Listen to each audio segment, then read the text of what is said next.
إنما صنعوا كيد ساحر ولا يفلح الساحر حيث أتى فألقي السحرة سجدا قالوا آمنا برب هارون وموسى صدق الله العظيم. Kami berfirman, jangan takut, sungguh engkau lah yang unggul, dan lemparkan apa di tangan kananmu, nescaya akan menelan apa yang mereka buat. Apa yang mereka buat itu hanyalah merupakan tipu daya ahli sihir belaka, dan tidak akan menang ahli sihir itu dari mana pun ia datang. Lalu para ahli sihir itu tunduk sujud seraya berkata, kami telah beriman kepada Rabbnya Harun dan juga Musa.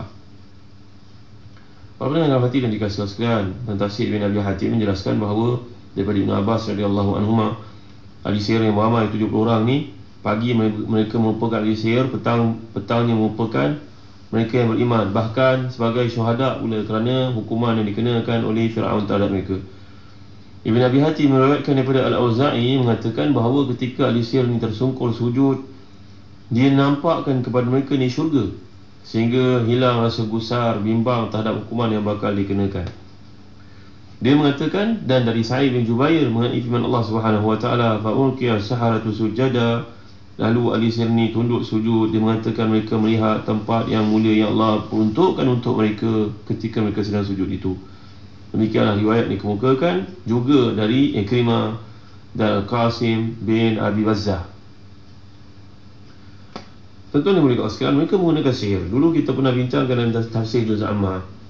Menarik untuk kita ulas sedikit lagi bahawa dalam kisah yang berkaitan turunnya Al-Mu'awwidhatain ini, ada seorang Yahudi dari Bani Zuraik yang namanya Labid bin Al-Asam, yang telah mengenakan kepada Nabi Muhammad sallallahu alaihi wasallam, telah menyihir Nabi Muhammad sallallahu alaihi wasallam,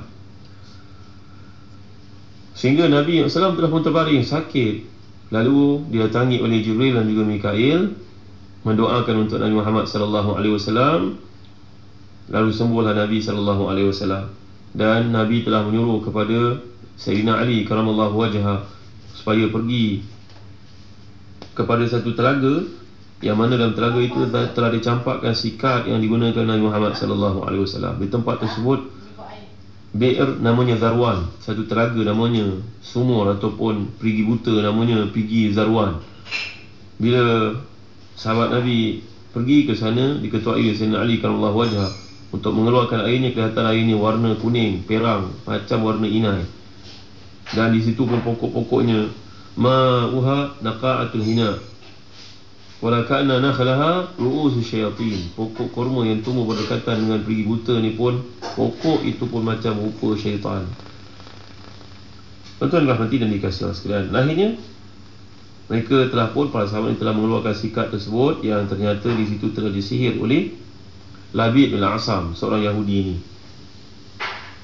Maka tuan-tuan yang rahmati dan dikasihi sekalian, para ulama di kalangan Mu'tazilah mengatakan bahawa sihir ni tidak ada kesan baginya. Sihir ni hanya merupakan apa yang kita anggap sebagai silap mata. Ini yang telah kita lihat dalam kuliah yang terdahulu, bila mereka mencampakkan masing-masing punya tongkat dan juga masing-masing punya tali, yukhayyalu ilaihi min sihrihim annaha tas'a. Yukhayyal ni adalah maknanya ditakhyilkan. Takhyil ni maksud apa tuan-tuan? Takhyil ni maknanya terbayang, khayal, nampak macam benda tersebut tidak ada kebenarannya, cuma ia merupakan silap mata. Macam orang buat silap mata, kita nampak bagai dia buat, tapi adakah betul? Ni satu soalan. Kata Imam An-Nawawi dalam Syarah Muslim, berkata Al-Maziri rahimahullah, mazhab Ahlus-Sunnah dan juga jumhur ulama al-ummah mengatakan bahawa sihir ni mempunyai hakikatnya. Dia boleh berlaku seperti yang dikehendaki oleh Allah Subhanahu wa taala. Nanti kita akan lihat dalam surah Al-Baqarah ayat 102. Wattaba'u ma tatlu syayatin ala mulki Sulaiman wa ma kafara Sulaiman walakinna syayatin kafaru yu'allimuna an-nasa as-sihr wa ma unzila 'ala al-malakaini babila Harut wa Marut wa ma yu'allimani min ahadin hatta yaqula innama nahnu fitnatun fala takfur. Nanti kita akan lihat tuan-tuan berkaitan dengan sihir ni. Kan Allah dah gambarkan di situ, yufarriqu bainal mar'i wa zawjihi. Sihir ni dia boleh bagi kesan yang menyebabkan berlakunya perselisihan faham antara seorang suami dan isterinya, dan akhirnya bercerai. Takkanlah bercerai itu benda yang bukan benda yang benar. Takkanlah dia merupakan benda takhyil, benda yang bersifat bayang-bayangan saja. Jadi para ulama Ahlus Sunnah menunjukkan bahawa, menjelaskan berdasarkan firman Allah Taala dalam ayat 102 surah Al-Baqarah itu, sihir ni memang ada kesannya.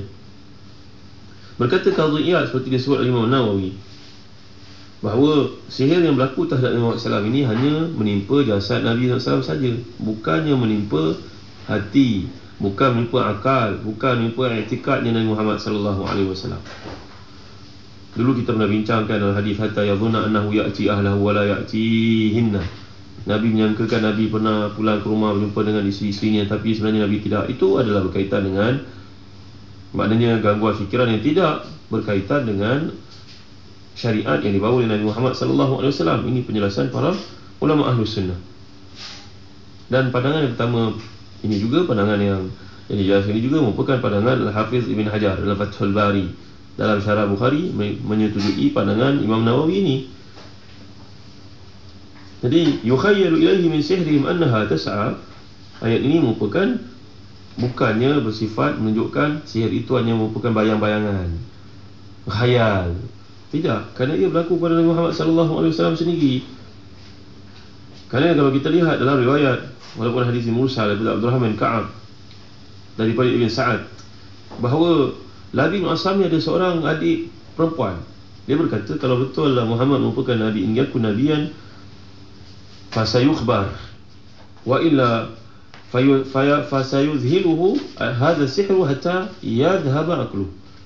Kalau Nabi Muhammad ni benar-benar Nabi, tentulah dia akan diberitahu, dia akan diselamatkan. Tapi kalau dia merupakan seorang mengada-ngadakan cerita, maka tentulah sihir ni akan menghilangkan akalnya. Sekarang sihir tidak menghilangkan akal Nabi Muhammad SAW.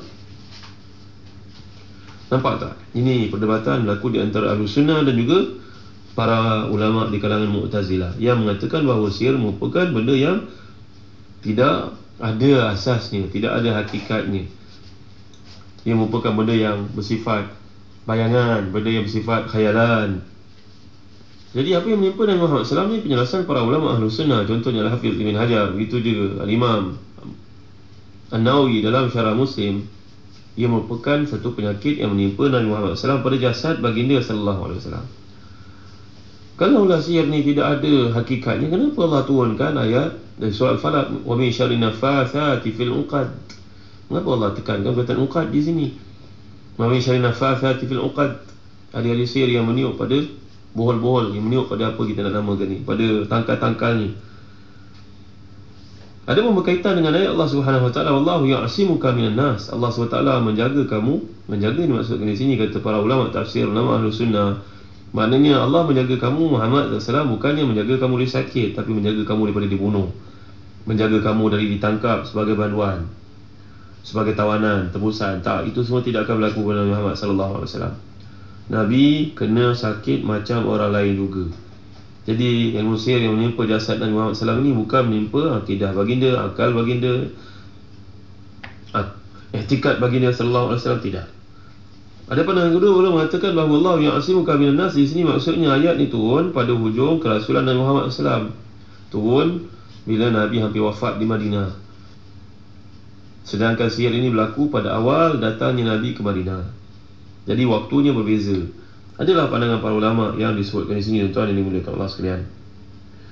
Ini adalah penjelasan para ulama Ahlus Sunnah terhadap sihir yang berlaku. Sihir boleh memberi kesan, tidak dinafikan. Dan kalau kita kaji dalam kitab Al-Bir was-Silah, dalam Al-Mustadrak oleh Imam Al-Hakim, ada satu kisah yang menarik. Kisah ni kerap saya ceritakan kepada tuan-tuan, iaitulah kisah seorang perempuan dari Daumatul Jandal yang mempelajari sihir.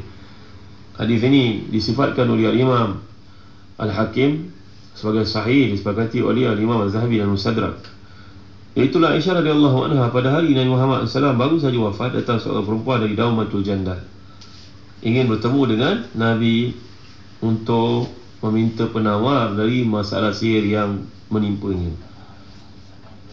Jadi tuan-tuan dimuliakan Allah sekalian, perempuan ini dia ada suami dia meninggalkan dia. Lalu datanglah seorang ahli sihir perempuan, datang dengan cadangan nak membantu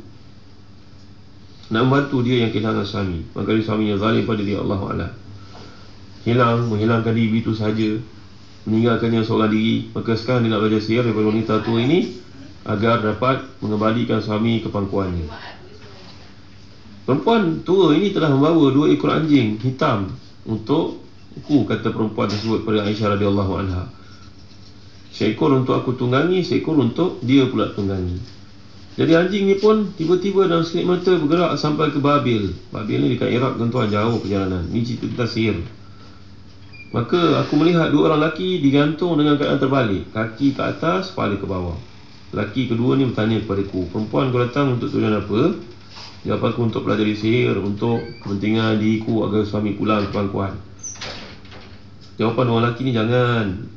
Ini adalah benda yang membahayakan agamamu, wahai perempuan. Tapi aku tetap juga nak belajar. Dia suruh aku pergi ke sebuah tungku api untuk kencing di tempat itu. Aku pergi ke tempat yang ditunjukkan, tapi aku batalkan saja niat kerana aku takut. Aku kembali kepada dua orang lelaki. Lelaki itu menyuruh melakukan perkara yang sama. Dah buat ke belum? Kataku dah. Kalau dah apa yang kamu lihat tidak ada apa-apa, jangan menipu kami. Sila lakukan permintaan tersebut. Mudah sahaja. Akhirnya tuan-tuan boleh kata sekalian, aku pun melakukannya. Kerana membangkang pun tak guna. Aku nak belajar sihir. Mereka syaratkan syarat yang mudah seperti takkan aku tak boleh buat. Dia menceritakan kepada Aisyah radhiyallahu anha. Tuan-tuan dimulakan sekalian, akhirnya dia melakukan perkara tersebut untuk kencing di tempat dekat dengan tungku api ini. Akhirnya dia melihat satu bayangan seorang penunggang kuda yang memakai topi besi seperti seorang panglima perang keluar dari arahnya menuju ke langit. Ini cerita soal belajar sihir, tuan-tuan. Ini aku pergi kepada kedua orang lelaki ini dan berkata kepadanya, aku telah berbuat apa yang kau suruh dan kini aku melihat begini descriptionnya. Tuan-tuan dimulakan sekalian, maka berkatalah dua lelaki tersebut kepadanya, tahniah, itulah imanmu sudah keluar dari dirimu. Rupanya orang nak belajar sihir ni, tuan-tuan, dia akan menyebabkan iman keluar dari dirinya. Syarat-syarat dia kena untuk belajar sihir ni, black magic ni ketat, tuan-tuan, sehingga menyebabkan iman sudah keluar daripada dirinya. Sekarang apa yang kau nak pasti boleh dilaksanakan. Ambil biji gandum itu dan taburkan, kata dua lelaki ni meminta perempuan yang baru melihat kejadian pelik berlaku terhadap dirinya waktu dia kencing itu. Aku menaburkannya. Kemudian aku pun berkata, tumbuhlah. Ketika masa yang pendek biji gandum itu tumbuh. Dan aku berkata, sekarang bergabunglah. Kini biji-bijian gandum itu bersatu. Aku berkata, sekarang melekatlah. Melekat kesemuanya sekali kering. Kemudian secara spontan menjadi kering seperti tepung yang siap untuk diuli. Kemudian masaklah kamu, datang air, diuli dan akhirnya masak jadi roti dalam sekelip mata. Biji-bijian yang tadi dipegang kini menjadi roti. Maka aku pun yakin bahawa apa yang aku minta untuk belajar sihir ni sudah pun terlaksana. Tapi aku mula menyesal. Wahai Aisyah radhiyallahu anha, ajarlah aku supaya aku dapat kembalikan iman, walaupun aku kena buang semula ilmu yang boleh menundukkan suamiku ini. Mohon kepadamu kalau ada caranya. Tuan-tuan, isteri Nabi SAW ini, Aisyah radhiyallahu anha lain sedang berkabung. Kesedihan menimpa mereka atas kematian Nabi Muhammad SAW. Seorang pun sahabat yang ada di situ tidak berani memberi komen. Semuanya diam. Semuanya tidak memberikan apa-apa pandangan, kecuali Ibn Abbas radhiyallahu anhuma, sahabat yang muda tetapi hebat ilmunya ini, mengatakan, seandainya dua orang ibu ayah masih hidup, doa mereka akan diterima Allah SWT sebagaimana doa Nabi Muhammad SAW. Tuan-tuan yang dirahmati dan dikasihi sekalian, malang sekali bagi perempuan ini. Dia menjelaskan bahawa ayah ibu sudah mati. Mereka dahulu merupakan orang yang warak, sahabat Nabi, tapi mereka sudah pun mati. Malang sekali bagi perempuan ini. Nampaknya sihir yang dipelajari sudah membahayakan agamanya, tuan-tuan. Jadi kita sedang bincangkan apa yang berlaku kepada ahli sihir, bertembung dengan Nabi Musa dan Nabi Harun alaihi wassalam. Akhirnya terbuktilah mereka berada di pihak yang salah, dan Nabi Musa dan Nabi Harun alaihi wassalam lah yang berada di pihak yang benar. Sekarang mereka sujud. Pagi datang sebagai orang yang kafir dan memusuhi kedua orang Nabi. Kini keluar dari tempat pertarungan dalam keadaan kalah tetapi beriman kepada Allah SWT. Tuan-tuan, insyaAllah kita akan lanjutkan lagi bicara yang nampaknya keluar dari mulut Firaun dalam kata rupa-rapa, dan ketakutan mula menyelubunginya. Natijah kemenangan Nabi Musa dan Nabi Harun AS di hadapan khalayak ramai. Apa akibat buruknya? Seperti yang diramalkan oleh Firaun. Sekarang semuanya beriman dan rakyat semua menjadi tercengang, kebingungan. Sekarang siapa yang benar, yang diharapkan untuk mengalahkan Musa pula yang sekarang menurut Musa Kita akan lihat perkara yang kuliah akan datang. Allahu a'lam.